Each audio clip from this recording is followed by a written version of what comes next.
بسم اللہ الرحمن الرحیم۔ ہمارے ساتھ اس وقت پاکستان محافظ پارٹی کے صدر ڈاکٹر سلیم راؤ صاحب موجود ہیں۔ کام تو ان کا کافی سوشل سیکٹر میں مشہور ہے، لوگ جانتے بھی ہیں انہیں لاہور بھر میں، بلکہ لاہور سے باہر بھی جو ہیں مختلف قسم کے فلاحی منصوبے ان کے چل رہے ہیں۔ لیکن موجودہ سیاسی صورتحال کے اوپر ان کی کیا رائے ہے، اور جو اب الیکشن اناؤنس کر دیا گیا ہے سپریم کورٹ کی جانب سے، اس میں ان کی پارٹی کس حد تک اپنے آپ کو متحرک کر رہی ہے اور کتنی سیٹوں پر الیکشن لڑ رہی ہے، اس حوالے سے تھوڑا سا ہم ان سے جانتے ہیں۔ ڈاکٹر صاحب، میں سیدھا اپنی بات پر آؤں گا۔ بات یہ ہے کہ اس وقت جو ملک کے حالات ہیں، ان حالات میں کوئی بھی پارٹی ایسی نہیں ہے جس کے اوپر یہ نظر جمائی جا سکے کہ ملک میں جو حالات ہیں ان کو قابو کر سکیں۔ ڈالر کی اونچی اڑان، معاشیات جو ہے وہ گھٹنوں پر آ چکی ہے، بین الاقوامی ادارے آپ کی بات سننے کو تیار نہیں ہیں، کیا کہیں گے؟ بسم اللہ الرحمن الرحیم۔ میں تو اس بارے میں یہ کہوں گا کہ پرانی سیاست گری خار ہے، زمیں میر و سلطان سے بیزار ہے، اور اب وہ دور انشاءاللہ آنے والا ہے کہ گیا دور سرمایہ داری گیا، تماشا دکھا کر مداری گیا۔ جو آپ نے بتائے ہیں حالات ایگزیکٹلی وہی ہیں یا اس سے بھی بدتر ہیں، اور کوئی سنبھلنے کی امید ان سیاستدانوں سے نہیں ہے۔ کوئی بھی پارٹی آ جائے، کوئی بہتری آنے کی توقع نہیں کی جا سکتی۔ تو اس کا حل تو وہی ہے، ہم پاکستان محافظ پارٹی کی صورت میں ایک نئی جماعت لے کے آئے ہیں، تو ہمارا منشور ہے اور وہ ہے کلمے کی زمین، کلمے کا نظام۔ اس نظام میں وہ ساری، اور خاص طور پہ نظام معیشت، پوری ایک میری کتاب ہے چھوٹی سی، تو وہ نظام معیشت، اور وہ اسلامی نظام معیشت ہے، زکوٰۃ اور عشر کا نظام ہے، سود کا خاتمہ ہے، ٹیکس بھی شامل ہے، اور باقی ایسی پلاننگ ہے اس میں کہ اس کے بغیر اس ملک کی معیشت سنور نہیں سکتی اور ملک یہ بچ نہیں سکتا۔ اچھا، آپ یہ کہہ رہے ہیں کہ آپ نے ایک کتاب لکھی ہے، اس ملک کو ٹھیک کرنے کے لیے ماہر معاشیات پوری دنیا سے منگوائے جاتے ہیں، کبھی IMF سے لوگ آتے ہیں، کبھی ورلڈ بینک سے لوگ آتے ہیں، کبھی یورپی ممالک سے پڑھے ہوئے PhDs آتے ہیں، کچھ پاکستانی جو ماہر معاشیات ہیں۔ آپ کی کتاب میں کیا، آپ تو ایک MBBS ڈاکٹر ہیں اور آپ کہہ رہے ہیں کہ جی کہ میرا نظام پکڑیں، اس میں اور آپ کے نظام کی بات کیا ہے جس کو آپ لے کے اتنے کانفیڈنٹ ہے کہ آپ حالات ٹھیک کر لیں گے؟ دیکھیے، جو آپ نے ذکر کیا نا ماہرین کا، ماہرین ہیں، علم والے ہیں، لیکن جب تک دل کے اندر آگ نہ لگی ہو اس وقت تک بات قابل عمل یا تاثیر کن نہیں ہوتی۔ علم میں دولت بھی ہے، قوت بھی ہے، لذت بھی ہے۔ سر فلسفہ نہ دیں مجھے، سن لیں، ہاں فلسفے سے بات بننی ہے۔ علم میں جن کی بات کریں علم والوں کی، علم میں وہ جو باہر کے لوگ کر رہے ہیں، وہ اپنی پلاننگ کر رہے ہیں، وہ ہمارے لیے کام تھوڑی کر رہے ہیں، وہ تو ٹھیک ہے اپنا دیں گے منصوبے، اور ان کا علم یا ہمارے ماہرین کا علم جنہوں نے بڑی بڑی کتابیں لکھی ہیں، علم میں دولت بھی ہے، طاقت بھی ہے، لذت بھی ہے۔ ایک مشکل ہے کہ ہاتھ آتا نہیں اپنا سراغ۔ کسی ماہر معاشیات نے اگر کوئی کام کیا ہے پریکٹیکلی اس ملک کے معیشت کو بہتر کرنے کے لیے تو پھر مجھے بتا دیں۔ اور میں نے کتاب چھوٹی سی لکھی ہے، اتنی مختصر ہے، آپ آدھے گھنٹے میں پڑھ لیں گے، لیکن اس میں سارا پریکٹیکل اسپیکٹ دیا ہے، اور اس کو ہم پریکٹیکلی لاگو کریں گے۔ میں نے ایک ڈاکٹر ہوتے ہوئے، اسکن اسپیشلسٹ ہوتے ہوئے جماعت بنائی، سیاسی جماعت بنائی ہے، تو یہ خون جگر ہے کہ بل بوتے پہ بنائی ہے، میں نے صرف علم ظاہر کرنے کے لیے نہیں بنائی۔ سر بات یہ ہے کہ اس ملک میں ایک ماہر معاشیات ملک کا وزیر اعظم تک رہا، ٹھیک ہے، اس کے پاس بھی وہ اختیارات ایک آمر کے ہوتے ہوئے نہیں تھے، لیکن وہ بھی اس ملک کو سیدھا نہیں کر سکا۔ آپ کہتے ہیں کہ آپ کو دیا جائے اقتدار تو آپ کو مل جائے گا، اختیار کہاں سے ملے گا آپ کو اس چیزوں کو ٹھیک کرنے کے لیے؟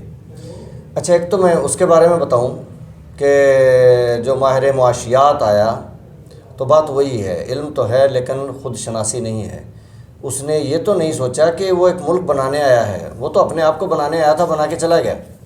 دوسری بات جو آپ کا اہم سوال ہے، جو اس ملک میں سب کا ہی سوال ہے کہ کام کرنے نہیں دیا جاتا، ایسا ہی ہے، اختیار ہوتا نہیں، اقتدار تو ہوتا ہے، اختیار نہیں ہوتا۔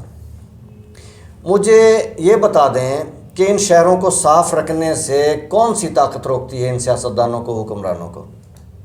ٹریفک کا نظام درست کرنے، یہ ساری دنیا کا نظام دیکھ کے آئے ہیں وہاں پہ کیسے چلتا ہے، اور جرمانوں سے آپ کا خزانہ بھی بھرتا ہے۔ وہ نظام نافذ کرنے سے ان کو کون روکتا ہے کہ ٹریفک کا نظام درست ہو جائے؟ یہ تجاوزات جو سارا دکانوں کا سامان فٹ پاتھوں پہ اور سڑکوں پہ ہے اور گزرنے کا راستہ نہیں ملتا، اس کو ہٹانے سے کون روکتا ہے ان کو کہ ان کو مت ہٹاؤ، یہ ہمارے پروردہ ہیں؟ کام کرنے سے کوئی نہیں روکتا، البتہ خود تو کوئی کچھ کرے نا اور اوروں پہ تنقید کرے، یہ برداشت نہیں ہوتی۔ لیکن آپ یہ کہہ رہے ہیں کہ میں نے آپ کو ایک چیز بات کی، آپ ایک مائکرو لیول پہ بات کر رہے ہیں۔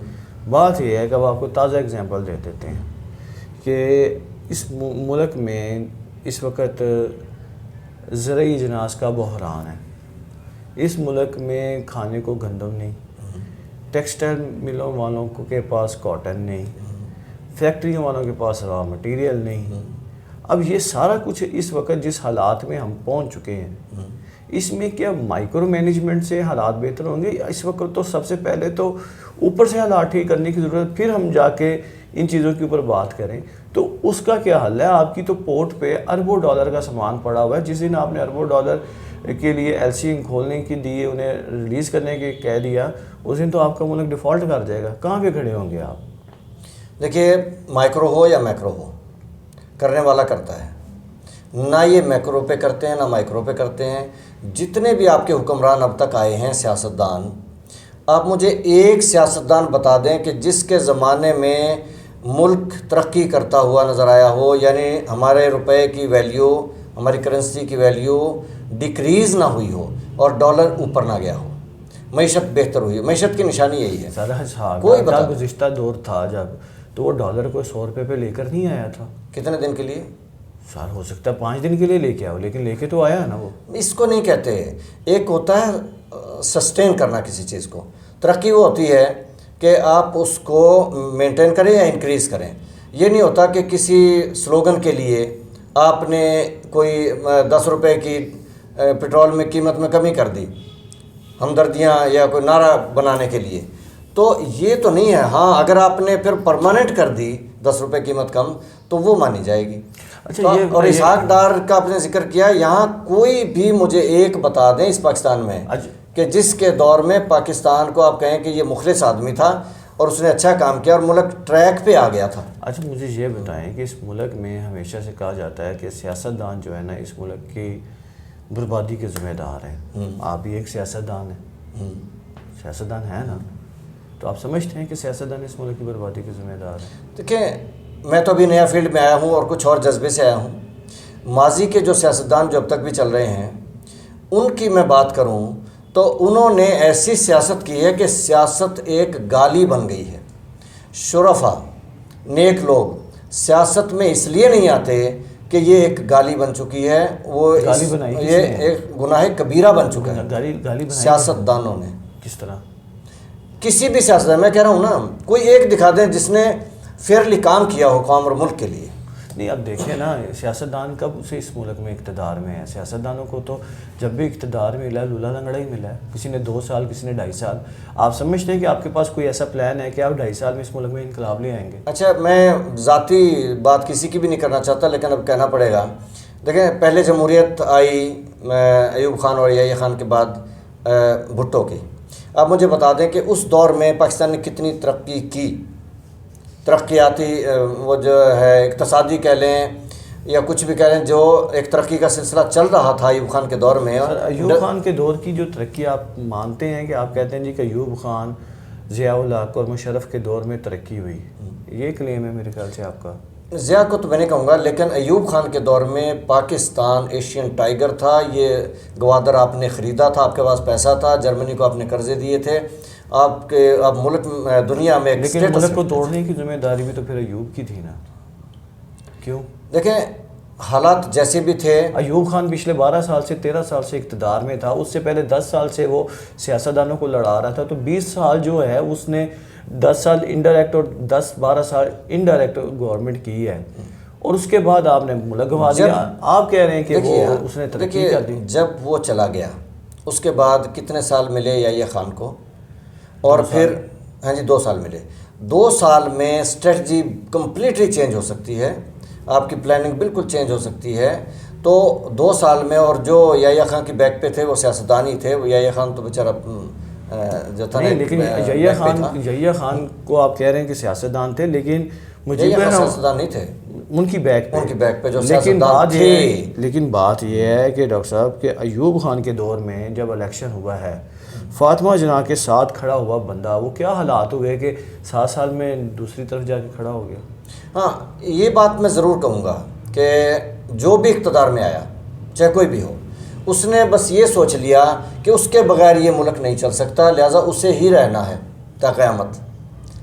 یہ کبھی نہیں سوچا کہ جو کچھ اس نے کرنا تھا کر دیا. اور میں یہ سمجھتا ہوں کہ 10 سال سے اوپر کوئی بھی تاریخ میں بھی اٹھا کے دیکھ لیں، 10 سال سے اوپر جس کی بھی حکومت گئی ہے تو پھر کرائسس آئی. ڈاکٹر صاحب، میں ایک مختصر سے بات آپ سے پوچھنا چاہوں گا. اس ملک میں سیاستدان جو ہے اس کو ملتے ہیں 2-2.5 سال، حد 3 سال لگا لیں. کوئی بھی سیاستدان آتا ہے، ڈکٹیٹر آتا ہے، وہ 10-12 سال کے لیے آتا ہے. کیا آپ اس سسٹم کے حق میں ہیں کہ یہاں پر کسی بندے کو اقتدار 10 سال کے لیے دیا جائے اور پھر اس کی اکاؤنٹیبلٹی کی جائے، یا پھر کہ 2-2.5 سال جس کو اقتدار دے کے اس کے بعد اس کو اگلے 20 سال اس کو ذمہ دار ٹھہرایا جائے؟ ایک ہوتا ہے اقتدار دینا اور ایک ہوتا ہے اقتدار لینا. تو سیاستدانوں کو اقتدار عوام دیتی ہے. مجھے ایک دور دکھا دیں، دیکھ بھٹو کا دور 5 سال چلا، کتنی ترقی ہوئی وہ آپ مجھے گراف دکھا دیں. پھر زرداری صاحب کا دور 5 سال چلا، اس میں کوئی ترقی دکھا دیں. باقیوں کے دور دیکھیں، زرداری صاحب نے آپ کو 18ویں ترمیم دی، صوبوں کو خود مختار کیا، سارے معاملات جو ہیں وہ صوبوں تک شفٹ کیے گئے. تو یہ آپ اس کے اچیومنٹ نہیں سمجھتے کہ اختیارات کو نچلی سطح تک منتقل کیا جائے، نہ کہ اس کو ایک اپنی جگہ پر ایک وفاق اپنے پاس سب چیزیں کنٹرول کر لے؟ دیکھیں، نچلی سطح تک اگر کہیں گے تو مشرف صاحب نے بلدیاتی نظام چلایا اور بڑا اچھا چلا اور نچلی سطح تک وہ اختیارات گئے. اب صوبوں تک تو چلے گئے لیکن صوبوں میں آگے نچلی سطح تک نہیں گئے کسی اور دور میں. اچھا، اب بات یہ ہے کہ اختیارات اوپر ہوں یا نیچے ہوں، ساری ذمہ داری تو اصل تو حاکم اعلیٰ پہ ہوتی ہے. حاکم اعلیٰ ویسے تو اللہ تعالیٰ ہی پوری کائنات کا، لیکن ملک کا کہہ لیں تو وزیر اعظم ہوتا ہے یا صدر ہوتا ہے صدارتی نظام میں. تو دیکھنا یہ ہے کہ اختیارات بھی دے دیے، 18ویں ترمیم بھی ہوگی، جو کچھ بھی ہو گیا وٹ ایور سو، کیا ملک نے ترقی کی، کیا صوبوں نے ترقی کی، یا زوال بڑھتا گیا؟ مجھے یہ بتائیں کہ ڈاکٹر صاحب کہ اس وقت جو ملک کے موجودہ حالات ہیں، جس میں پاکستان کی عدلیہ اور پاکستان کی گورنمنٹ آمنے سامنے آ چکے ہیں، کیا دیکھتے ہیں کہ یہ ایک اور سول وار کی طرف تو نہیں ہم جا رہے؟ جس ملک میں کہتے ہیں کہ قانون نہیں ہوتا تو وہ پھر جنگل بن جاتا ہے. اب اس وقت کل کے بعد کے ایک حالات جو ہیں وہ اس طرف آ گئے ہیں کہ وفاقی کابینہ نے کہہ دیا ہے کہ ہم تو اب اس فیصلے کو نہیں مانتے. تو آپ کی کیا رائے ہے اس کے اوپر کہ کیا اب کیا ہونا چاہیے؟ بکرے کی ماں کب تک خیر منائے گی؟ دیکھیں، اگر تو کچھ ان کو یہ نظر آ رہا ہو کہ اگر 2-4-6 مہینے مل جائیں یا اکتوبر تک کا ٹائم مل جائے تو ہم حالات کو سنبھال جائیں گے، ہماری پاپولیرٹی ہو جائے گی، ہمارا ووٹ بینک بڑھ جائے گا، تو پھر تو چلو ٹھیک ہے، کوئی وہ سوچے پلاننگ کریں، احتجاج کریں، کچھ بھی کریں. لیکن آپ دیکھ رہے ہیں کہ دن بدن حالات تو خراب ہو رہے ہیں. آگے جتنا بھی آگے جائیں گے ان کے مخالفین کا گراف اوپر جا رہا ہے، ان کا گراف نیچے جا رہا ہے. اس لیے یہ وقت کو ٹال رہے ہیں. مگر ٹالنے سے کب تک چلے گا؟ ڈاکٹر صاحب بات یہ ہے، پرفارم کر کے دکھائیں. آپ نے بالکل زبردست بات کی کہ پرفارم کر کے دکھائیں.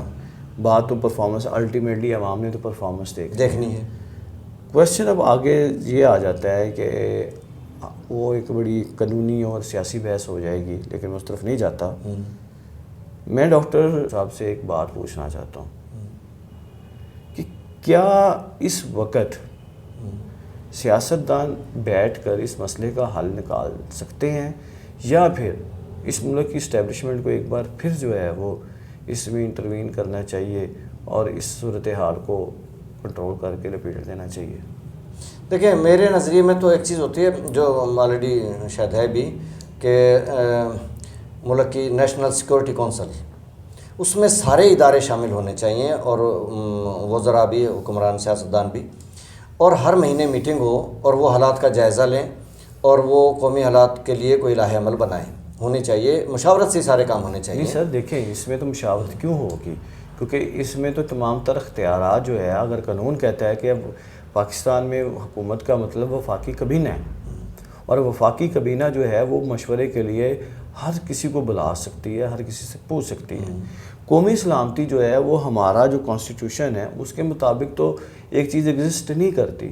ہاں ہنگامی حالات میں تو ہم کہہ سکتے ہیں کہ آپ سلامتی کونسل کا اجلاس کوئی بلا لیں جس میں امن و امان کا کوئی مسئلہ ہو یا کسی چیز کا مسئلہ ہو، تو یہ تو اس کا مطلب آپ وفاقی حکومت سے پیرالل ایک سلامتی کونسل کو مشاورتی ہے، یہ مشاورت ہوتی ہے، آپس میں ڈسکشن ہو جاتی ہے کہ یہ چیز صحیح ہو رہی ہے، اس کو ایسے کر لیں، یہ غلط ہو رہی ہے، اس کو ایسے روک لیں، تو مشاورت تو ہونی چاہیے۔ اب دیکھیں بالفرض آپ نے کونسل بنا دی، آپ کی شورا بن گئی، آپ کی کیبنٹ بن گئی، نیشنل اسمبلی بن گئی، وزیر اعظم بھی ہو گیا، اختیارات بھی پورے ملک پہ اس کے مل گئے، لیکن اس میں ہے فرعونیت۔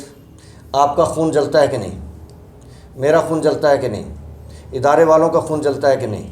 تو میں تو بے بس ہوں، اس لیے کر کچھ نہیں سکتا۔ جن کا خون جلتا ہے اور طاقت رکھتے ہیں وہ روکیں گے، اور روکنا چاہیے، ملک بچانا ہے۔ تو یہ اگر تو ہمارے سیاستدان حکومت میں آنے کے بعد فرعون نہ بنے تو پھر تو دوسرے لوگ مجرم کہلائیں گے، لیکن ان کی آپ مجھے ایک حکمران بتا دیں جو آیا اور جس نے خود پرستی نہیں کی، ملک پرستی کہہ لیں، قوم پرستی کی ہو، خدا پرستی کی ہو۔ بالکل جی، آج ہماری بات ہوئی ہے ڈاکٹر سلیم راؤ صاحب سے۔ اصل مسئلہ ان کے نزدیک یہ ہے کہ سیاستدان جو ہیں وہ اس ملک کے مسائل کو حل کرنے میں اس طرح سنجیدہ نہیں ہیں، نہ ان کی کاوش ہے۔ تو اگر یہ سیاستدان مشترکہ طور پر کسی ایسے پلیٹ فارم پر اکٹھے ہوں جس کا انہوں نے نام قومی سلامتی کونسل کا کہا، تو اس موجودہ صورتحال سے نکل سکتے ہیں۔ لیکن ان کی جانب سے بار بار بنیادی طور پر اس حوالے سے بات ضرور کی گئی کہ اس ملک کو مسائل سے حل نکالنے کے لیے جو 2-3 اقدامات ہیں وہ فوری لینے چاہیے، نہیں تو آنے والا وقت جو ہے وہ موجودہ حکمرانوں کے لیے جو ہے وہ کچھ اچھا نہیں ہوگا۔